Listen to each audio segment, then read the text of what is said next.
Bonjour, je vais vous présenter le Grand Tout. Le Grand Tout, en fait, c'est un jeu où va avoir une divinité qui a choisi plusieurs personnages en fait pour essayer de devenir son futur bras droit. Il va les mettre à l'épreuve. Et dans le but du jeu, en fait, c'est d'essayer de collecter trois Grands Tout et un temple ou euh, trois divinités sur les quatre divinités qui sont ici.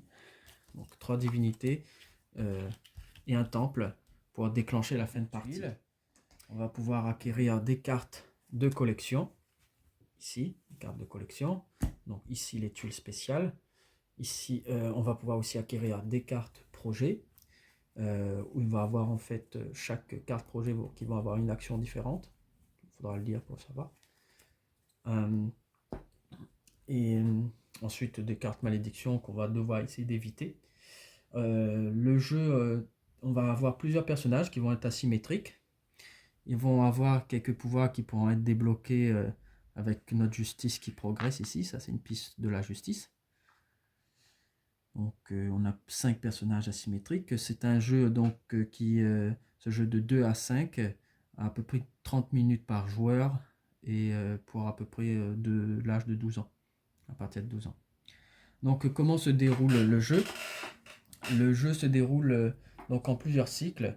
Ici, le premier cycle donc avec les 4 premières étapes, le deuxième cycle avec les 7 premières étapes, le troisième cycle donc ici avec les 12 premières étapes, et ensuite on enchaîne directement sur le dernier cycle ici, sur les 8 dernières étapes. Donc voilà, ensuite je vais vous représenter les personnages. Ici vous avez le personnage avec chacun avec la piste jaune, donc la génératrice d'or, la piste violette pour piocher des cartes, c'est la piste de talent. Ici une piste de justice, et donc comme je vous ai dit, quand votre cube progresse, qui arrive au même niveau que la justice, où on débloque ce pouvoir. Ensuite, ici on va essayer d'éviter d'être dans le rouge. Voilà, sinon on va tirer des malédictions. Et ici une piste verte qui va nous générer des points. Et le jeu, en fait, on va calculer nos points en temps réel, en fait, sur une piste de score. Alors comment on va jouer chacun notre tour, en fait, il y aura un joueur déjà qui sera premier joueur. Et on va avoir des choix, on va choisir déjà quelle action on, on veut choisir donc, dans cette étape. Il y a les Il y a des disques noirs, c'est réservé pour les 4 et 5 joueurs. Imaginons que je suis premier joueur, je dis moi je veux faire ça, cette action, et le joueur jaune lui aussi veut faire cette action, et le joueur bleu il peut plus choisir celui-là, il sera obligé d'aller là. Ensuite ici il y a les coûts de certaines actions. Voilà, maintenant une fois que tout le monde a choisi, si on a des cartes projet, si on a des cartes projet et qu'on va intervenir dans le jeu, on peut le faire à ce moment-là. Et si personne veut jouer, on ignore cette phase et ensuite on résout nos actions. Donc imaginons que moi je suis le joueur rouge, je vais résoudre mon action. Par exemple, là il m'est proposé de payer 10 pièces pour piocher 2 cartes. Et je donne par exemple mes 10 pièces d'or. Je vais piocher 2 cartes, je peux piocher comme je veux. Par exemple, je pioche ces 2 cartes. Voilà, ensuite le joueur jaune va faire de même. Il va pouvoir payer ou piocher une carte projet. Et bien sûr, à chaque fin de tour du personnage, on peut jouer nos cartes projet. Là, on n'en a pas. On n'en avait pas en début de partie. Imaginons que là, ce joueur, donc là, lui, il a payé ses 5 pièces. Il va payer ses 5 pièces pour pouvoir prendre un champ et un moulin. Il pose ses tuiles devant lui. Voilà. Ensuite, donc là, une fois que tout le monde a joué, personne n'a voulu jouer de carte projet, on va descendre le marqueur sur la prochaine étape. Donc là, pareil, on va prendre le joueur rouge, va toujours être le premier joueur, il va choisir ce qu'il veut faire, et ainsi de suite. On va jouer jusqu'à ce qu'on arrive à l'étape de revenu, donc du premier cycle. Donc je vais vous expliquer un peu l'étape de revenu. Ici, les dieux. Comment les obtenir? Imaginons qu'en fait, dans la partie, j'ai 8 sur ma piste d'or. Ici, on va revenir ici. Imaginons que ici je suis par exemple à 19, le deuxième joueur il est à 7, le plus haut, donc j'ai 8 de plus que lui, donc je peux obtenir cette divinité Fortuna. Donc à ce moment-là, à la faveur des dieux, si j'ai obtenu Fortuna, je peux obtenir 16 pièces d'or. Si j'ai Fortuna, non, 16 pièces d'or. Si j'ai Talent, je peux piocher 2 cartes. Si j'ai Sagesse, je peux gagner 10 points. Et Justice, c'est comptabilisé comme un grand tout. Donc là, on va calculer tous les champs qu'on a. On va gagner nos pièces d'or. Ici, pour les moulins, on va gagner nos pièces d'or aussi. Qui vont nous rapporter des pièces d'or en fonction de nos champs. Et aussi ici, donc, la piste de développement, on va regarder où sont nos pistes. Par exemple, là, la piste... le joueur, moi je suis donc là à 29, je reçois mes 29 pièces. Ici, j'ai pas de talent, donc je ne pioche pas de carte. La verte, je suis à 0, je ne reçois pas de points. Mais si j'étais par exemple à 7, j'aurais reçu 7 points sur la piste de score. Donc imaginons qu'on avait des idoles.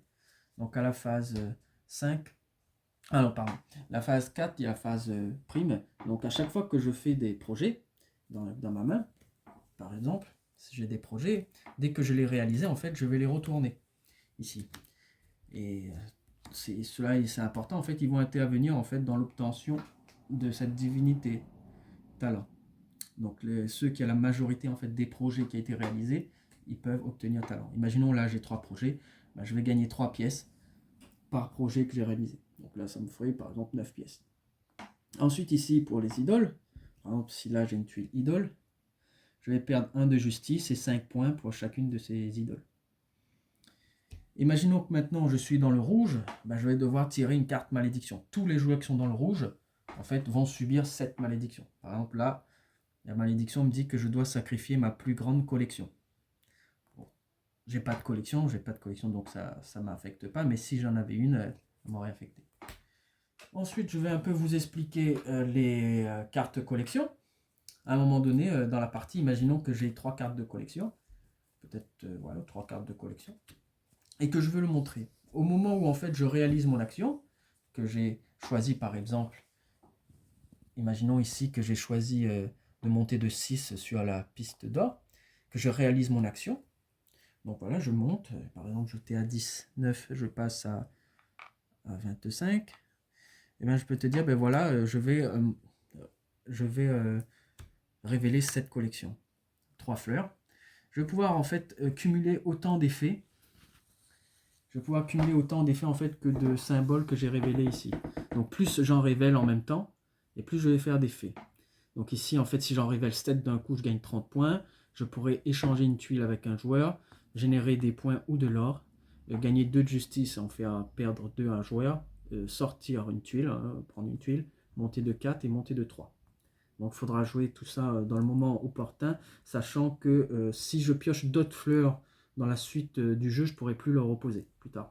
En fait, ça ne me comptabilisera que comme point de victoire en fin de partie. Donc voilà un peu le principe du jeu. On va essayer d'accumuler donc le plus de tuiles devant nous qui vont nous donner des points ou des grands tours. On va essayer de jouer aussi nos cartes projet au bon moment. On va essayer un peu d'expliquer la suite, en fait, le calcul des points. Donc le premier qui arrive à avoir les 3 divinités ou les 3 grands tours et un temple gagne 50 points. Ensuite, on va faire le calcul de toutes ces idoles-là. En fait, on va perdre 1 de justice et 5 points par idole. On va refaire une phase verte, en fait, de production de points. On va calculer notre plus grande collection. En fait, plus on va avoir de collections, plus on va avoir de points. Par exemple, ici, si j'ai par exemple 3 fleurs, ça me fait 9 points. On élève juste au carré. Donc voilà, on va avoir des tuiles qui vont nous donner des points ou nous faire perdre des points en fin de partie. Et ensuite, on va avoir le calcul des cartes projets. Il y a certaines cartes projets, la valeur ici, elle est à -4. On a qu'à additionner toutes ces valeurs là-dessous et on va le multiplier avec notre niveau de justice. Donc ça peut être négatif, donc on prend en compte qu'un seul signe. Donc voilà, on peut être dans le positif ou le négatif. En tout cas, merci d'avoir regardé la vidéo.